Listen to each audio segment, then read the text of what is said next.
Então nós vimos na aula anterior que o processo anabólico e o processo catabólico, eles são fundamentais para a homeostasia, já que quando nós necessitamos de energia, ocorre o catabolismo, a forma de liberar energia para as nossas atividades essenciais.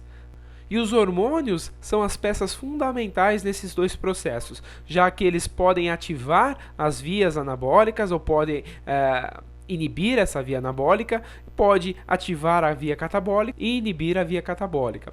E quais são os principais hormônios desses dois processos ligados ao metabolismo dos carboidratos, lipídios e proteínas? São a insulina e o glucagon. E quando há atividade física, nós inserimos também o cortisol e a adrenalina, tá certo? Mas vamos falar primeiramente de insulina e glucagon, ok? Bem, a insulina e o glucagon são hormônios antagônicos, ou seja, quando um está elevado, o outro está diminuído, né? E eles são produzidos no pâncreas pelas chamadas células beta e células alfa, respectivamente. A insulina é produzida pela célula beta em resposta à alimentação. Quando nós ingerimos nutrientes, como os carboidratos, há uma elevação na glicemia. E o pâncreas percebe essa elevação, já que ele é irrigado, ele percebe a quantidade aumentada de glicose e estimula as células beta a produzir e secretar insulina. Já o glucagon, ele é estimulado pela redução da glicemia. Quando que ocorre redução da glicemia? Em períodos longos de jejum. Durante a atividade física há também uma redução da glicemia e é nesse momento que o glucagon ele é produzido pelas células alfa do pâncreas para estimular a produção de glicose, aumentando, elevando assim a glicemia do indivíduo. Bem, nós vimos os fatores ativadores, ou que estimulam a produção de insulina e produção de glucagon. Mas o que inibe? Vamos começar pela insulina, a produção de insulina. Bem, a produção de insulina é inibida pelo aumento da adrenalina e a redução dos nutrientes. Vamos pensar só um pouquinho. Durante a atividade física, há uma necessidade, o corpo fica em alerta e há um pico de produção e liberação de adrenalina. Essa adrenalina aumentada durante a atividade física vai inibir a produção de insulina. E a redução de nutrientes também acaba inibindo a insulina. Então, no corpo humano, nós sabemos que o pâncreas é o responsável por produzir a insulina e o glucagon, né? Nós sabemos que as células beta produzem a insulina e as células alfa produzem o glucagon, né? Então, quando nós ingerimos a alimentação, os nutrientes, gorduras, proteínas e carboidratos, principalmente os aminoácidos, proteínas e os carboidratos, a glicose, esses nutrientes são absorvidos pelo nosso intestino, pelo nosso trato digestório, e caem na corrente sanguínea. E o pâncreas percebe que houve um aumento da glicemia ou aumento da quantidade de aminoácidos no nosso organismo e começa a liberar a insulina. Então vejam neste gráfico que mostra quando nós nos alimentamos, logo após há um aumento da insulina, da liberação de insulina na corrente sanguínea, tanto no café da manhã, quanto no almoço ou no jantar. E esses níveis caem conforme cai a quantidade de nutrientes que nós temos no nosso organismo, já que a insulina é responsável em fazer com que a célula capte aquele nutriente. Tanto é que há um pico, de glicemia, por exemplo, dos níveis de glicose, e logo em seguida há um pico, o mesmo pico de produção de insulina e liberação de insulina na corrente sanguínea, justamente para fazer com que o nível de glicose reduza. Então, a insulinemia, que é a quantidade de insulina no sangue, vai acompanhar a nossa glicemia, que é a quantidade de glicose na corrente sanguínea. E como que a insulina faz para ativar a célula a captar mais nutrientes, no caso a glicose, né? A glicose ela precisa de um transportador para ultrapassar a membrana da célula, né? E a insulina é um ativador deste transportador. E o que ela vai fazer?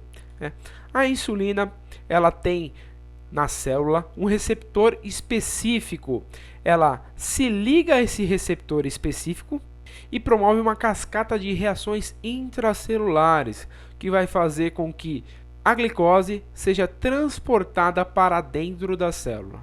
É basicamente isso que a insulina faz. E os fatores que inibem a produção de insulina geralmente é a adrenalina e a noradrenalina e a redução de nutrientes, ou seja, a redução da glicose, por exemplo. A glicemia reduzida inibem a produção de insulina. Por que inibe a produção de insulina? Senhores, pensem bem. Se eu tenho insulina, a quantidade de glicose que está no meu sangue vai reduzir, causando a hipoglicemia, tá certo?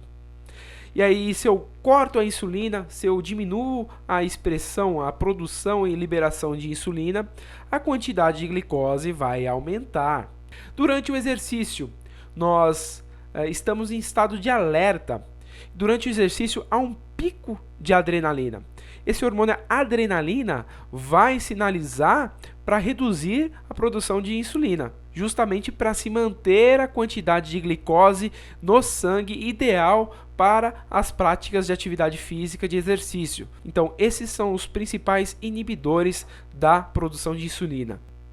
Mas, Diego, você disse que o glucagon é o hormônio antagônico da insulina, mas ele vai fazer uma outra função na célula.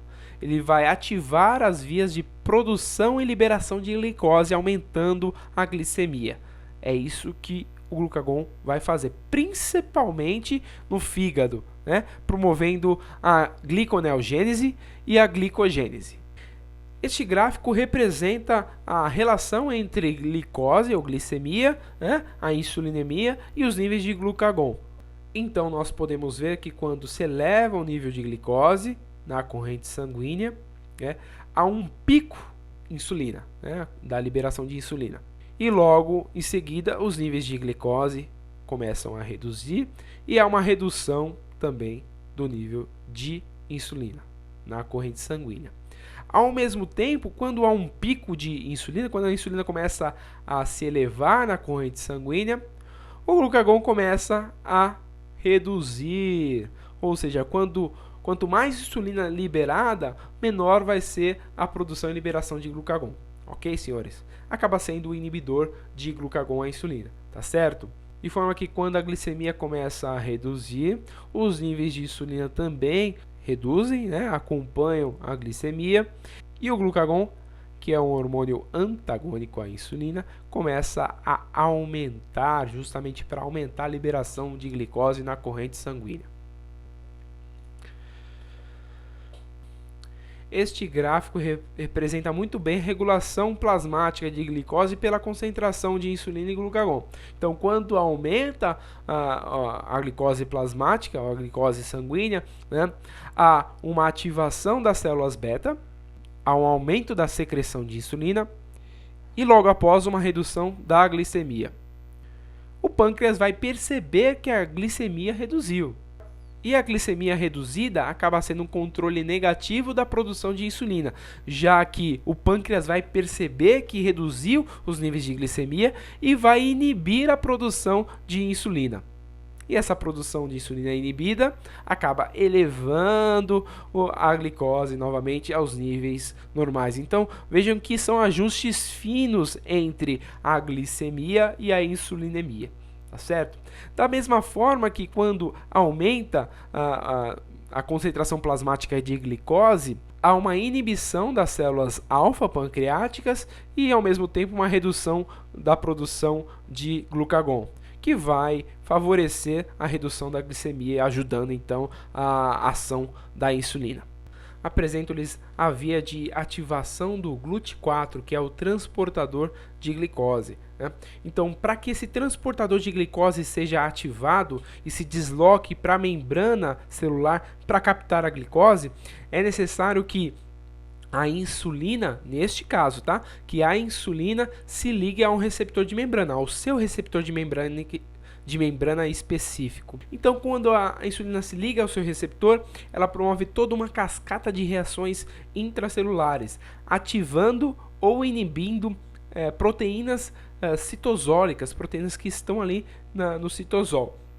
Nesse caso, a insulina ela ativa duas vias, né? Esta via aqui desce, né, até ativar a GLUT4 e essa via lateral até ativar a proteína KT, que por sua vez vai fosforilar outra proteína, que é a S160, e vai ativar a GLUT4. É importante ressaltar para os senhores que isso é uma coisa nova, né? Então não se apeguem aos nomes das proteínas, todas essas proteínas.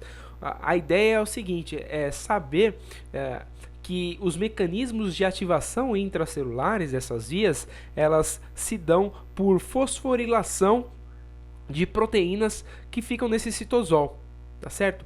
E todas as vias são ativadas por proteínas, ativadas ou inibidas por proteínas, tá?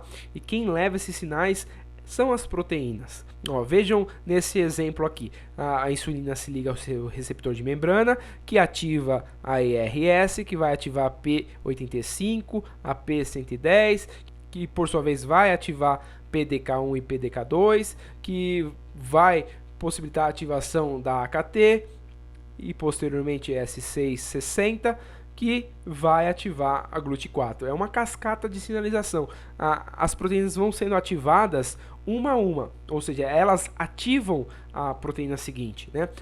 Geralmente por fosforilação.